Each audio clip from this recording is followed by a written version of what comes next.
Topic चल रहा है पादपों एवं जंतुओं के संगठन के स्तर में। और नेक्स्ट था आगे पॉइंट जीव द्रव्य स्तर। जीव द्रव्य जीवन का आधार है और एक कोशिकीय जीवों जैसे कि संघ प्रोटोजोआ की कोशिकाओं का मुख्य आधार है भी जीव द्रव्य है। और विभिन्न कोशिकाओं में सामंजस्य स्थापित करने का भी कार्य भी जीव द्रव्य ही करता है और इसी की सहायता से कोशिकांगों द्वारा समस्त जैविक कार्य संपन्न किए जाते हैं। प्रोटोजोआ संघ के प्राणियों के जीवन का मुख्य घटक जीव द्रव्य होने के कारण ही इन प्राणियों के शारीरिक संगठन की कोटि या फिर स्तर जीव द्रव्य स्तर कहलाती है।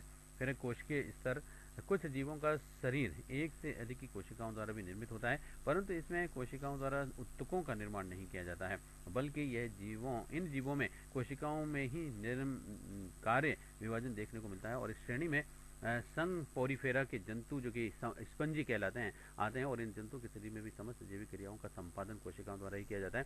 अतः इस श्रेणी के जीवों का शारीरिक संगठन कोशिका स्तर का कहलाता है। इन जीवों में जीवन की समस्त क्रियाओं यथा श्वसन, प्रजनन, पोषण आदि कोशिकाओं द्वारा ही संपन्न की जाती है। कोशिकीय संगठन जीव जगत में निम्नतर स्तर का संगठन होता है। फिर कोशिका ऊतक स्तर है।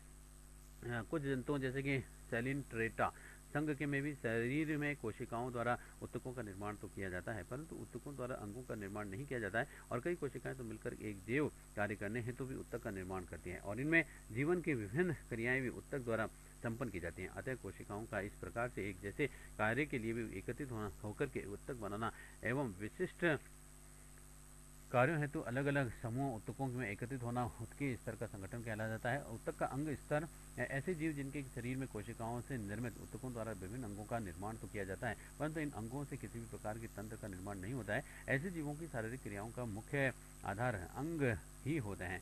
इन जंतुओं में प्रत्येक अंग एक विशिष्ट कार्य करने की भी क्षमता रखता है। इस प्रकार से शारीरिक क्रियाओं का आधार अंग होने के कारण ऐसे जीवों को भी शारीरिक संगठन अंगीय स्तर का कहलाता है। और प्लेटी हेलमिन्थीस संघ के प्राणियों के शारीरिक संगठन की कोटि अंगीय स्तर की होती है। फिर निम्न स्तरीय संगठन में जीव द्रव्य कोशिकाएं ऊतक स्तरीय एवं अंग स्तरीय जीवों के सामरिक संगठन को निम्न स्तरीय शारीरिक संगठन की श्रेणी में रखा जाता है। जैवीय स्तर या फिर तंत्र स्तर, जब शरीर के विभिन्न अंग मिलकर के एक ही शारीरिक क्रिया को संपन्न करने हेतु एक तंत्र का निर्माण कर लेते हैं तो ऐसे जीवों को शारीरिक संगठन स्तर अंग तंत्र कोटि या फिर जीवीय कोटि स्तर कहलाता है। जैसे कि हमारा मुंह, ग्रसनी, आमाशय, आंतें आदि अंग मिलकर के पाचन तंत्र का निर्माण करते हैं तथा सभी 13 अंग मिलकर के पाचन क्रिया संपन्न करते हैं। ऐसे शारीरिक संगठन स्तर में विभिन्न तंत्र मिलकर के एक जटिल जीवधारी की रचना भी करते हैं और ये जीवधारी विभिन्न जैविक क्रियाएं जैसे कि श्वसन, पाचन, श्रवण, वृद्धि एवं प्रजनन आदि करने की क्षमता रखते हैं। इन विभिन्न तंत्रों के समुचित समन्वय से ही ऐसे जीवधारी के शरीर या का निर्माण होता है और इस कोटि के प्राणियों में शारीरिक क्रियाओं का मुख्य आधार तंत्रों का समुच्चय होने के कारण भी इन्हें अंग तंत्र स्तर या फिर जैवीय स्तर वर्ग में रखा गया है। जनसंख्या या फिर समष्टि स्तर का संगठन, विभिन्न तंत्रों के मिलकर के एक जीवधारी का निर्माण होता है और प्रत्येक जीवधारी अपने आप में एक स्वतंत्र जैविक इकाई होता है और सभी जैविक क्रियाएं वह स्वतंत्र ही करता है, परंतु पृथ्वी पर भी वह अकेला नहीं होता है और उसके जैसे अन्य जीवधारी भी अपना अस्तित्व बनाए रखते हैं। और इस प्रकार से एक ही प्रकार की जाति के अनेक जीवधारी मौजूद रहते हैं और एक ही प्रजाति के जीवधारियों की कुल संख्या को उस प्रजाति की जनसंख्या कहते हैं। और किसी भी जनसंख्या को सभी जीव शारीरिक संरचना एवं कार्यों में एक दूसरे से बहुत ही मिलते हैं, जुलते हैं और एक ही जैविक संरचना वाले जीवों को जनसंख्या होने के कारण ही जनसंख्या का स्तर का संगठन भी कहते हैं। जीव समुदाय स्तर का संगठन, प्रकृति में कई प्रजातियों के जीवों की समष्टियां विद्यमान है। एक ही जाति के जीवों की समष्टि प्रकृति में स्वतंत्र रूप से भी नहीं रह सकती है। हर जीव अपने कार्यकलापों एवं अस्तित्व के लिए भी कमोवेश अन्य जीवों पर निर्भर रहता है। उदाहरणार्थ, अगर पेड़ पौधे न हो तो जंतुओं के अस्तित्व की कल्पना करना बेईमानी है। कोई भी जीव केवल अपनी जाति के अन्य सदस्यों पर निर्भर नहीं रह सकता है और उसे अपने अस्तित्व के लिए भी अन्य प्रजातियों को भी समष्टि पर ही आश्रित रहना पड़ता है तथा अपनी आवश्यकताओं के लिए भी उनकी अन्य समष्टियों में जीवों से परस्पर अनुक्रिया भी होती है। इस प्रकार से कई प्रजातियों की समष्टियां परस्पर एक दूसरे पर आश्रित होती हैं और इन एक से अधिक जनसंख्या समुदायों को सम्मिलित रूप में भी जैव समुदाय कहते हैं। इस प्रकार से अधिक समष्टियों में जैव समुदायों पर भी आधारित होने के कारण इसे जैवायक या फिर जैव समुदाय का संगठन कहते हैं। पारिस्थितिकी स्तर है किसी भी वास स्थल जैसे कि समुद्र, तालाब, नदी, वन, पहाड़, झील, मरुस्थल आदि में वास कर रहे जैव समुदाय उस स्थान के भौतिक वातावरण से भी अत्यधिक प्रभावित होते हैं। और जहाँ एक और तो वह जैव समुदाय वातावरण के अजैविक घटकों जैसे कि मिट्टी, ताप का प्रकाश, जल, वायु, भूमि के प्रभावित होता है, वही वह स्वयं भी इन अजैविक घटकों को प्रभावित करता है। और इन दोनों ही समुदायों जैविक एवं अजैविक की इन पारस्परिक अनुनाशिकता से पारिस्थितिकी संगठन स्तर की रचना होती है। फिर है जैव मंडल स्तर का संगठन। किसी भी वास स्थान के जैविक घटकों एवं वातावरण के संयोग से पारिस्थितिकी तंत्र का निर्माण होता है, जो कि बहुत ही बड़ा या फिर बहुत ही छोटा कैसा भी हो सकता है। और जैसे कि एक्वारियम बड़ा या फिर एक्वारियम एक बहुत ही छोटा पारिस्थितिकी तंत्र है, जो कि समुद्र एक बहुत ही बड़ा पारिस्थितिकी तंत्र है। संसार के ऐसे अनेकों पारिस्थितिकी तंत्र हैं और इन सभी छोटे बड़े पारिस्थितिकी तंत्रों में मिलकर के शारीरिक संगठन का और सर्वोच्च स्तर जैव मंडल बनता है। और जैव मंडल जल, थल एवं वायु का वह क्षेत्र होता है जिसमें कि समस्त जीवधारी निवास करते हैं। उच्च संगठन के स्तर हैं जनसंख्या स्तर एवं उसमें ऊंचे सभी संगठन स्तर उच्च संगठनों के स्तर कहलाते हैं। अब है वस्तुनिष्ठ प्रकार के प्रश्न। इनमें से सर्वोच्च संगठन का स्तर है उत्तर है इसका जैव मंडल स्तर। नेक्स्ट निम्न से निम्नतर स्तर का संगठन है उत्तर है इसका जीव द्रव्य स्तर। नेक्स्ट एक जैसा कार्य करने वाली कई कोशिकाओं द्वारा मिलकर के किस संगठन स्तर का निर्माण किया जाता है उत्तर है इसका उत्तक स्तर का। नेक्स्ट जैव समुदाय आपस में एक दूसरे की क्रियाओं एवं अस्तित्व को प्रभावित करते हैं। इन जैव समुदायों द्वारा मिलकर के संगठन के किस स्तर का निर्माण किया जाता है उत्तर है पारिस्थितिकी स्तर का। ऐसे निम्न से उच्च शारीरिक संगठन का स्तर है उत्तर है इसका उक्त सभी हैं जैव समुदाय स्तर, पारिस्थितिकी स्तर और जनसंख्या समष्टि स्तर। जैसे विभिन्न पारिस्थितिकी तंत्रों के संयोग से बने शारीरिक संगठन स्तर को क्या कहते हैं उत्तर है इसका अंग स्तर का जैव मंडल स्तर का संगठन। ऐसे निम्न से निम्न स्तर का शारीरिक संगठन नहीं है जैसे पहला तो उत्तक स्तर का संगठन, दूसरा उत्तक स्तर का संगठन और तीसरा कोशिका स्तर का संगठन और चौथा जैव समुदाय स्तर का संगठन। तो इसमें चौथा जैव समुदाय स्तर का संगठन नहीं है। जैसे जब जीवों को शारीरिक क्रियाओं का मुख्य आधार कोशिकाओं से बने उत्तकों द्वारा निर्मित विभिन्न अंग होते हैं तो वह संगठन किस स्तर का संगठन कहलाता है उत्तर है इसका उत्तक अंग स्तर। नेक्स्ट संगठन का वह स्तर क्या कहलाता है जिसमें कि एक प्रजाति के जीव अपने क्रियाकलापों एवं अस्तित्व के लिए अन्य जीवों पर प्रजातियों पर निर्भर रहते हैं उत्तर है इसका ये कहलाता है जैव समुदाय स्तर। ऐसे वे जीव जिनमें की विभिन्न जैविक क्रियाओं के कोशिका एवं विभिन्न कोशिकांगों में सामंजस्य स्थापित करने का आधार जीव द्रव्य ही है तो उनके शारीरिक संगठन का स्तर कौन सा होगा उत्तर है इसका जीव द्रव्य स्तर। और नेक्स्ट प्रश्न है जब एक ही स्तर की शारीरिक क्रियाओं को संपन्न करने तो विभिन्न अंग मिलकर के एक तंत्र का निर्माण करते हैं तो वह शारीरिक संगठन कौन सी कोटि का संगठन होता है उत्तर है इसका जैविकीय या फिर तंत्र स्तर। That's all. अब है नेक्स्ट टॉपिक सजीवों में विविधता। हमारी पृथ्वी पर विभिन्न प्रकार के प्राणियों एवं वनस्पतियों की लाखों प्रजातियां पाई जाती हैं। इन सब में पाई जाने वाली विभिन्नताओं को ही जैव विविधता कहा जाता है। इस संसार में नाना प्रकार के जीव जंतु एवं पेड़ पौधे हैं और इनके अध्ययन में सुविधा की दृष्टि से इन्हें अलग अलग वर्गों में बांटा गया है। जैसे कि वर्गीकरण कहते हैं।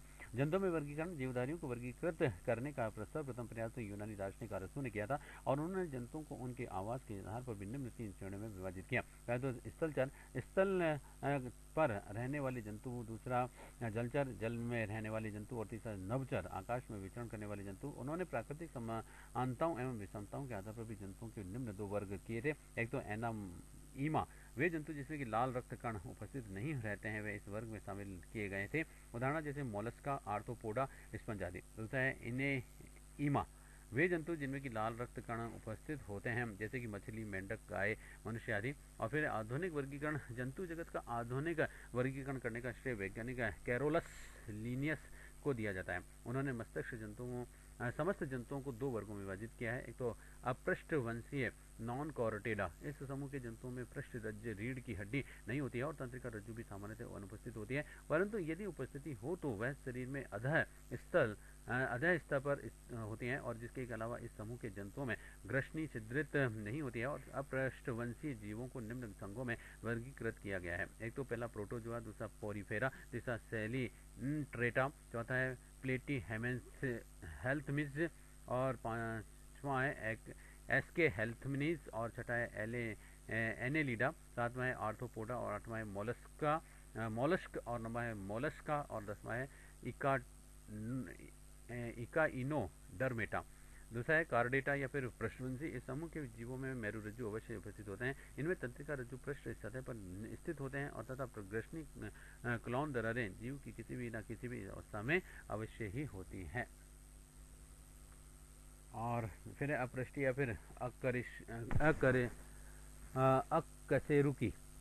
इन जंतुओं में रीढ़ की हड्डी कशेरुक दंड का अभाव होता है और अकशेरुक जंतुओं के जो है कुल 30 संघ हैं और इनमें से 9 संघ दीर्घ संघ हैं और ये निम्न प्रकार से हैं। प्रोटोजोआ संघ, इसमें ये प्राय सूक्ष्मदर्शी एक कोशिकीय जीव होते हैं और ये सभी जैविक क्रिया एक ही कोशिका द्वारा संपन्न करते हैं और इसका शारीरिक संगठन जीव द्रव्य स्तर का होता है और जनन अलिंगिक द्विखंडन बहुखंडन या फिर मुकुलन द्वारा होता है। उदाहरण के लिए अमीबा, यूगिलिया, प्लाज्मोडियम और लिश्मेनिया, ट्रिपेनोसोमा, एंट अमीबा, टाक्सोप्लाज्मा आदि। और पोरीफेरा की निम्न श्रेणी के बहुकोषीय जीव हैं जिनका कि शारीरिक संगठन कोशिकीय स्तर का होता है। स्पष्ट ऊतकों एवं अंगों का अभाव भी होता है और इस वर्ग में जंतु जलीय अधिकांश से समुद्रवासी होते हैं। शरीर की आकृति फूलदान या फिर नली के आकार की होती है और जल के प्रवाह के लिए भी शरीर में अंग असंख्य आस्ट्रिया, नाले और कक्ष उपस्थित होते हैं।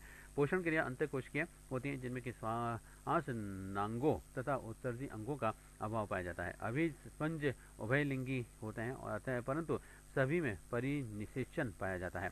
अलैंगिक जनन, मुकुलन, विखंडन या फिर जैम्यूल द्वारा लैंगिक जनन युग्मजनक द्वारा भी तथा सभी में पुनरुद्ध भवन की क्षमता भी पाई जाती है। उदाहरण के लिए जैसे साइकन, साइफा, प्यूप्लेटिला, यूको ल्यूकोसोलेनिया, हाइलोनेमा या फिर ग्लास रोप स्पंज और आस्केरोजा, प्लेकाइना और स्पंजिला आदि। संघ सिलिट्रेटा, शरीर संगठन उत्तक स्तर का सभी जंतु जलवासी, कुछ आलवण जल में परंतु अधिकतर समुद्री वासी होते हैं। फिर अधिकतर समुद्रवासी होते हैं और शरीर द्विस्तरीय होता है। पृथक पृथक दो प्रकार के जंतु स्वतंत्र या चिपके हुए पॉलिप एवं स्वतंत्र पलावी मेड्यूसा होते हैं और पाचन क्रिया अंत तथा बाह्य कोशिकाएं होती हैं और श्वसन, परिसंचारी एवं उत्सर्जनी तंत्रों का भी अभाव मुकुलन या फिर विखंडन द्वारा ही अलैंगिक जनन और उद्युमकों द्वारा ही लैंगिक जनन होता है। उदाहरण के लिए जैसे हाइड्रा, ट्यूबुलेरिया, ओबिलिया, डाइफीज, फाइसेलिया, वेवेला, ल्यूसेनेरिया, कोरल, प्रवाल और फंजिया और फेबिया। फिर संघ प्लेटी हेल्थनीज, अधिकांश सदस्य परजीवी होते हैं और ये त्रिस्तरीय होते हैं एवं देहगुआयों का अभाव भी होता है और खोखली आहार नाल पाई जाती है और शरीर संगठन उत्तक अंग कोष्टिका जो इसमें परजीवियों में आसंजक संरचनाएं जैसे कि हुक, कंटक एवं चूषक और आसंजक श्राव होती है। कंकाल, श्वसन और परिसंचारी अंगों का भी अभाव जटिल जनन तंत्र के साथ में द्विलिंगी आश्रय जनन ग्रंथियों, जनन वाहिनियां तथा सहायक अंग सुविकसित हैं। स्वतंत्र जीवी सहयोगी या फिर परजीवी, उदाहरण के लिए जैसे प्लेनेरिया, फीताकृमि, माइक्रो स्टोमसमम और प्लेना युगिया, फेसियोला, मोनिजिया और टीनिया। विसंग एक एसके मिलिनथीज, शारीरिक संगठन अंग तंत्र कोटि का भी होता है। शरीर खंडनीय और द्वीपार्श्व सममित एवं त्रिस्तरीय एवं बेलाकार होता है। मुख, गुदा और विशिष्ट ग्रसनी आदि पाचक तंत्र अधिकतर पूर्ण होता है। परिवहन और श्वसन तंत्रों का भी अभाव होता है। स्वतंत्र जीवी या फिर परजीवी अधिकांश जलवासी, उदाहरण के लिए जैसे एक्सकैरिस, गोलकृमि, फिलोडाइना, टेरोटेरिया, कीटोनाटस, एकाइनोडेरिस और नेक्टोनिया।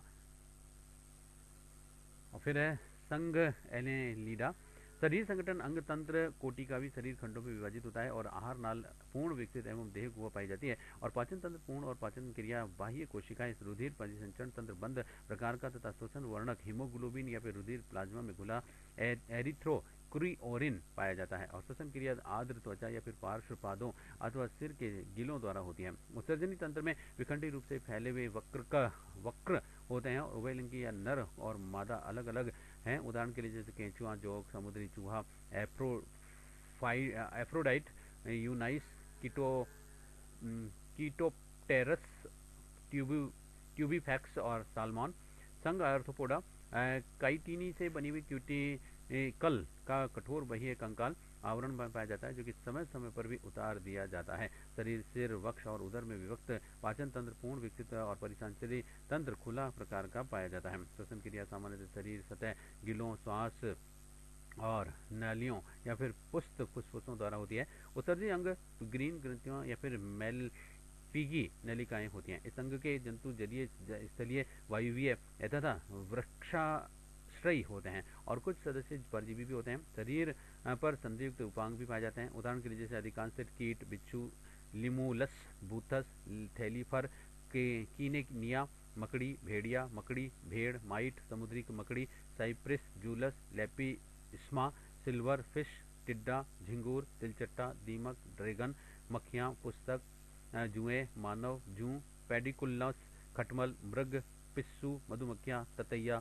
चींटी आदि इसी वर्ग के उदाहरण हैं। और फिर है सल मोलस्का से ये जलीय जंतु हैं और इनके शरीर पर भी कैल्शियम कार्बोनेट का कठोर आवरण होता है। शरीर संगठन उत्तक तंत्र कोटि का होता है और शारीरिक त्रिस्तरीय गुह्य खंड विहीन एवं तिपाश्व सममित प्राणी होते हैं और पाचन तंत्र पूर्ण या फिर पाचक ग्रंथि की यकृत या फिर हेपेट्रो पेनिक्रियास होते हैं और परिसंचारी तंत्र मुख्यतः बंद प्रकार का होता है और कुछ कोटरों में खुलता हुआ होता है और श्वसन गिलों या फिर फुसफुसों अथवा दोनों के द्वारा होता है। उत्सर्जन नेफ्रिडिया व बकरों द्वारा भी होता है और उदाहरण के लिए जैसे घोंगा, यूनियो, कीटोडर्मा, काइटन और डेंटेलियम पटेला, साइप्रिस, कोड़ी, समुद्री खरगोश, लाइमैक्स, न्यूक्यूला, जलयान, क्रमी, सीपिया या फिर कटल फिश और ऑक्टोपस आदि है।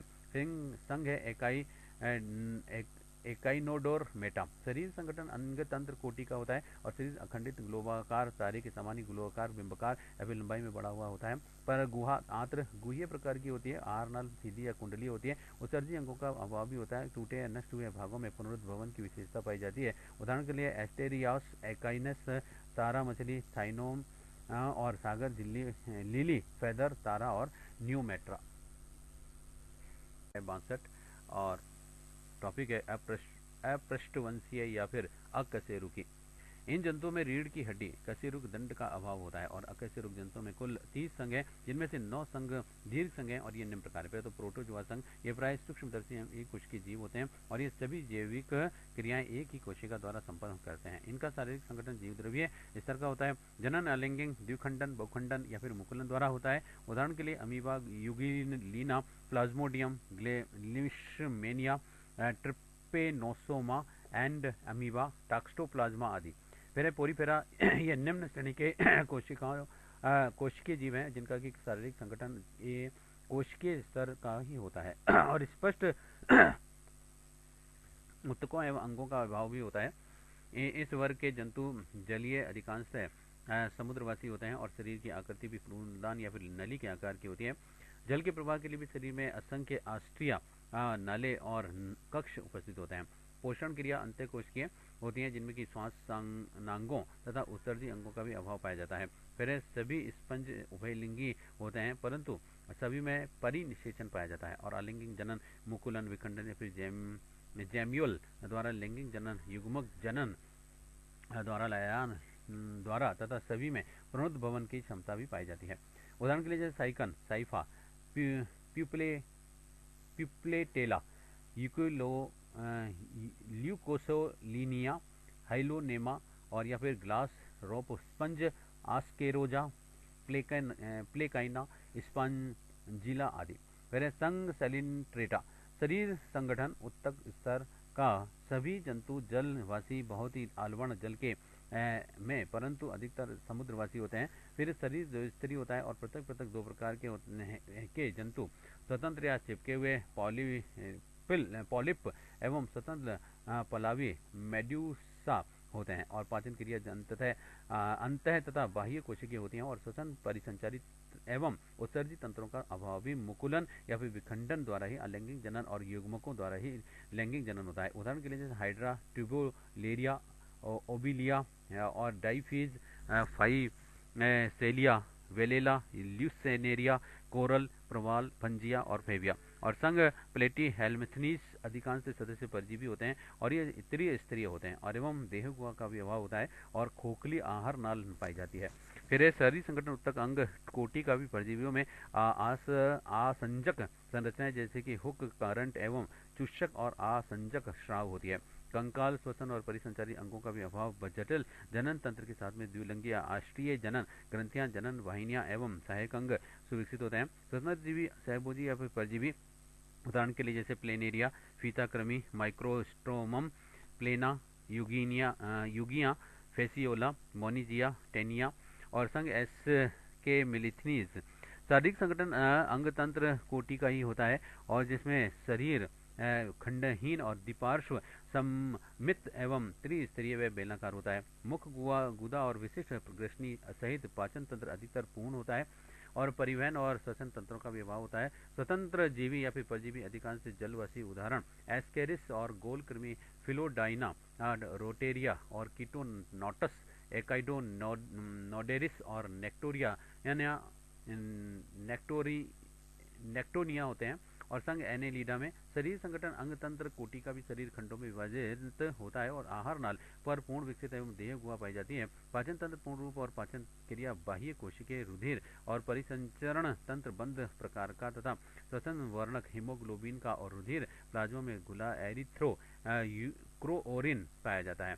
श्वसन क्रिया आर्द्र त्वचा या फिर पार्श्व पादों अथवा सिर के गिलों द्वारा ही होती है। फिर उत्सर्जी तंत्र में विखंडी रूप से फैले वक्रक होते हैं और उभयलिंगी या फिर नर और मादा अलग अलग होता है। उदाहरण के लिए केंचुआ, जोंक, समुद्री चूहा, एफ्रोडाइट और यूनाइट्स, किटोप्टेरस और ट्यूबीफैक्स सालमन, संघ आर्थ्रोपोडा, काइटिनी ने बनी हुई क्यूटिकल का कठोर बहिकंकाल आवरण पाया जाता है जो कि समय समय पर भी उतार दिया जाता है।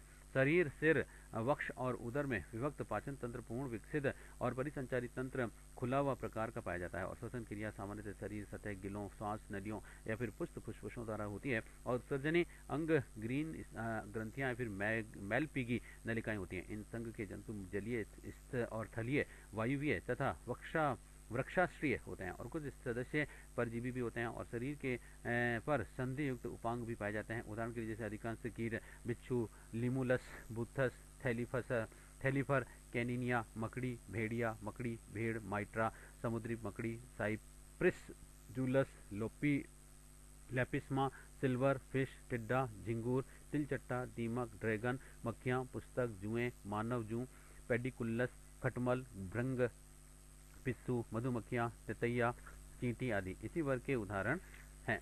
और इस प्रकार से संघ मोलस्का ये जलीय जंतु है और इसके शरीर पर भी कैल्शियम कार्बोनेट का कठोर आवरण भी होता है। शरीर संगठन उत्तक तंत्र कोटि का भी होता है और शरीर त्रिस्तरीय गुह्य खंड विहीन एवं द्विपार्श्व सममिति प्राणी होते हैं। पाचन तंत्र पूर्ण तथा पाचक ग्रंथि, यकृत या फिर हिप्पोटोपे क्रियॉन्स के होते हैं। परिसंचारी तंत्र मुख्यतः बंद प्रकार का और कुछ कोटरों में खुला हुआ होता है। श्वसन गिलों व फुसफुसों अथवा दोनों के द्वारा होता है। उत्सर्जन नेफ्रेडिया या फिर वक्र द्वारा भी होता है। उदाहरण के लिए घोंगा, यूनियो, कीटोडर्मा, काइटन, डेंटेलियम, पटेला, साइप्रिया, कोड़ी और समुद्र और खरगोश, लाइमेस, न्यूक्यूला, जलयान कृमि, सीपिया या फिर कटल फिश और ऑक्टोपस आदि है। संघ एकाइनो नोडरमेटा शरीर संगठन अंगतंत्र कोटि का होता है और शरीर अखंडित ग्लोबाकार तारे के समान गोलाकार, बिंबाकार या फिर लंबाई में बड़ा चढ़ा होता है और प्रगुहा आंत्र गुहीय प्रकार की होती है। आहार नाल सीधी या फिर कुंडलित होती है और उत्सर्जनीय अंगों का अभाव होता है। टूटे या फिर नष्ट हुए भागों में पुनरुद्भवन की विशेषता पाई जाती है। उदाहरण के लिए एस्टेरियास एकाइनस, तारा मछली, थायोम, सागर लिली, फैदर, तारा और नियोमेट्रा, फिर कार्डिटा या फिर कसेरुकी। इस संघ के जंतु कोशिकीय बहुकोशिकीय व त्रिस्तरीय होते हैं और इनमें की देहगुहा वास्तविक होती है। शरीर द्विपार्श्व सममित तथा विखंडित खंड युक्त एवं द्विलिंगी और एक पश्य गुद पुंछ प्राय किसी भी अवस्था में गुदा के पीछे निकली होती है और जीवन वृत्त की किसी भी अवस्था में या फिर जीवन भर एक पृष्ठ रज्जु उपस्थित होती है। रक्त परिवहन तंत्र बंद होता है और उत्सर्जन तंत्र आदि वक्रक या फिर मध्य वक्रक या फिर पश्य वक्रक द्वारा निर्मित होता है। और इस वर्ग में निम्न संघ है। एक तो पीसीज वर्ग, मछली वर्ग। इस वर्ग के सभी जंतु जलीय असम तापी हैं होते हैं और जिसमें कि श्वसन गिल्स द्वारा होता है। शरीर सल्कों द्वारा भी ढका हुआ रहता है और हृदय में एक आलिंद एक निलय होता है। उदाहरण के लिए जैसे मछलियाँ डॉग फिश, विद्युत मछली, समुद्री घोड़ा, हिप्पोकैम्पस, रोहू मछली, लेबियो और एम्फीबिया वर्ग। इस वर्ग के अधिकांश सदस्य मृदु जलीय होते हैं। इस वर्ग के कुछ सदस्य उभयचर, स्थलचर व जल दोनों जगह रहने वाले भी होते हैं। जैसे कि मेंढक, इनके हृदय में दो आलिंद एक निलय होता है और ये असम तापी होते हैं और त्वचा नम, ग्रंथिल तथा बाह्य सल्कों रहित होती है और वयस्क स्थलीय जिसमें कि श्वसन फुसफुस द्वारा भी लार्वा अवस्था अधिकांश जलीय होते हैं और जिसमें कि क्लोम द्वारा श्वसन होता है। फिर है उदाहरण के लिए जैसे सेलोमेंडर, मेंढक बियो, विफो, फिर है रेप्टिलिया, सरीसर्प वर्ग। इस वर्ग के सभी जंतु रैंक करके चलते हैं और श्वसन क्रिया ये फुसफुस द्वारा ही संपन्न होती है और ये सभी जंतु असमतापी होते हैं और बाह्य चर्म श्रृंगी शल्कों या फिर अस्थिल पट्टिकाओं से निर्मित होती हैं और ये उदाहरण के लिए जैसे छिपकली, सर्प, मगरमच्छ। एवीज पक्षी वर्ग, इस वर्ग के जंतुओं में उड़ने हेतु भी पंख होते हैं और ये अग्रपादों का रूपांतरण है और जिसमें कि चोंच होती है और जिसमें कि दांत नहीं होते हैं और हृदय 4 कोश के 2 अलिंद व 2 निलय होता है और हड्डियां खोखली होती हैं और तथा ये समतापी होते हैं। उदाहरण के लिए जैसे कबूतर, मुर्गा, चिड़िया, मोर, कौवा आदि। ममेलिया, इस वर्ग के सभी जंतु स्तनधारी कहलाते हैं और इनकी त्वचा पर भी बाल होते हैं और ये सभी समतापी होते हैं और श्वसन फेफड़ों की सहायता से होता है और हृदय पर 4 कोशिकीय के 2 अलिंद 2 निलय होता है और इनकी मादा में स्तन ग्रंथियां होती हैं और वायवीय श्वसन होता है। उदाहरण के लिए जैसे चमगादड़, गाय, भैंस, मानव आदि। अब है पादप जगत वर्गीकरण। अपुष्णोद्भिद, इसमें निम्न श्रेणी के पौधे जिनमें कि पुष्प, फल व बीज नहीं बनते हैं तथा प्रजनन की बीजाणु द्वारा भी होता है शामिल हैं और ये 3 प्रकार के होते हैं। एक तो थैलोफाइटा, इन पौधों का शरीर सुकाय होता है और अर्थात जड़, तना तथा पत्तियां नहीं होती हैं और ये एक ही कोशिकीय या फिर बहुकोशिकीय होते हैं परंतु इनमें जनन अंग सरल व एक कोशिकीय होते हैं। भ्रूण व संवर्धन तक नहीं होता है। थैलोफाइटा के 4 उपसमूह होते हैं, एक तो सेवाल, दूसरा फफूंदी, तीसरा जीवाणु और चौथा लाइकेंस। सेवाल, इसमें पर्णहरित पाया जाता है और ये स्वयं अपना भोजन तैयार करते हैं और ये शुद्ध जल या फिर लवण युक्त जल में भी मिलते हैं। फफूंदी या फिर ये कवक, इसमें चलोरोफाइली नहीं पाया जाता है और इसमें अतः ये परजीवी या फिर मृत्युपजीवी के रूप में भी मिलते हैं। और जीवाणु, ये भी सूक्ष्म एक कोशिकीय पर्ण रहित होते हैं और इनकी कोशिका रियोटिक होती है और इनमें कोशिका विभाजन सिर्फ असूत्री होता है। ये दोस्त के रूप में दही, पनीर, विटामिन B2 और एसिड एक्टिक एसिड रेशों का अलग अलग करने और चाय, तंबाकू को स्वादिष्ट बनाने और नाइट्रोजन स्थिरीकरण द्वारा खाद बनाने आदि का कार्य भी करते हैं। और फिर है लाइकेन, यह विशेष प्रकार के पौधों का समूह है जिसमें कि कवक तथा शैवाल का सहज जीवन एक दूसरे के लाभ के लिए होता है।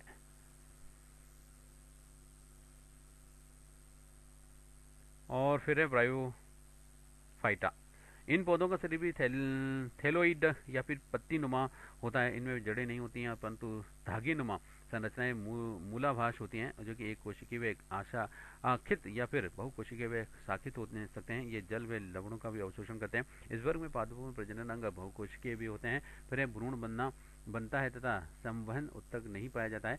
फिर टेरिटोफाइटा, यह अपुष्पधारी पौधे की सर्वोत्तम श्रेणी होती है। इनके शरीर में 3 भाग होते हैं, एक तो भूमिगत राइजोजोम तना, दूसरा संयुक्त पत्तियां, फिर अस्थानिक जड़ें। ये पौधे प्राय नम व छायादार स्थानों पर पाए जाते हैं और ये पुष्प व बीज रहित होते हैं।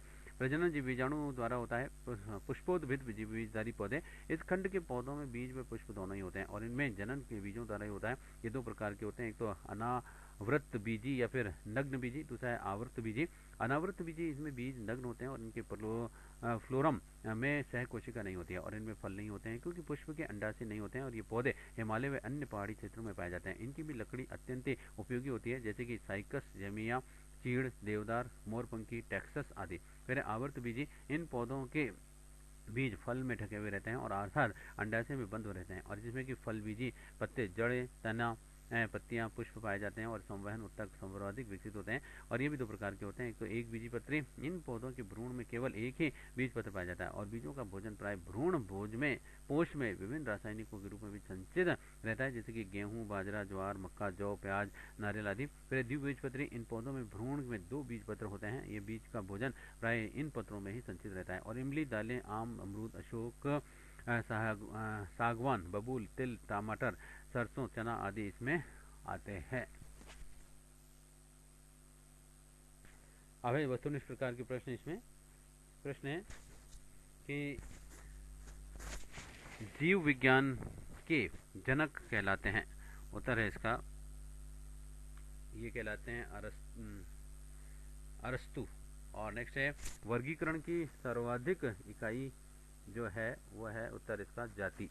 और नेक्स्ट है निम्नलिखित में से कौन से जीव दूध के खट्टे होने के लिए के उत्तरदायी हैं? उत्तर है इसका बैक्टीरिया। और नेक्स्ट है प्रश्न अमीबा का प्रचलन अंग है? उत्तर है इसका कूटपाद। नेक्स्ट है वीनस की पुष्प मंजूषा कहते हैं? उत्तर है इसका प्यूपलेट प्यूपले कटेला को।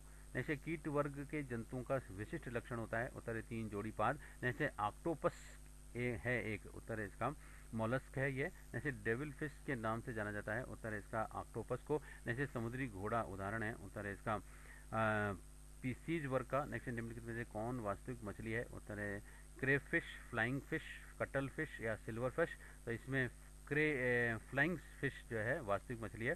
जैसे मेलपी की नलिकाएं हैं? उत्तर है इसका कीटों के उत्सर्जी अंग होते हैं ये मेलपी की नलिकाएं। जैसे मछलियों के हृदय की विशेषता है? उत्तर है इनमें केवल अशुद्ध रक्त होता है, ये इनकी विशेषता होती है।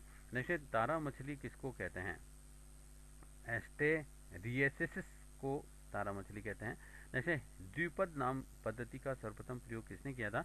उत्तर है कैरोलस लीनियस ने। जैसे शीत रक्तीय या फिर असमतापी प्राणी है? उत्तर है मेंढक। जैसे कटल फिश के नाम से जाना जाता है? उत्तर है इसका सीपिया को। और नेक्स्ट है अमृतत्व का गुण पाया जाता है? उत्तर है हाइड्रा में। जैसे डॉल्फिन किस वर्ग का उदाहरण है?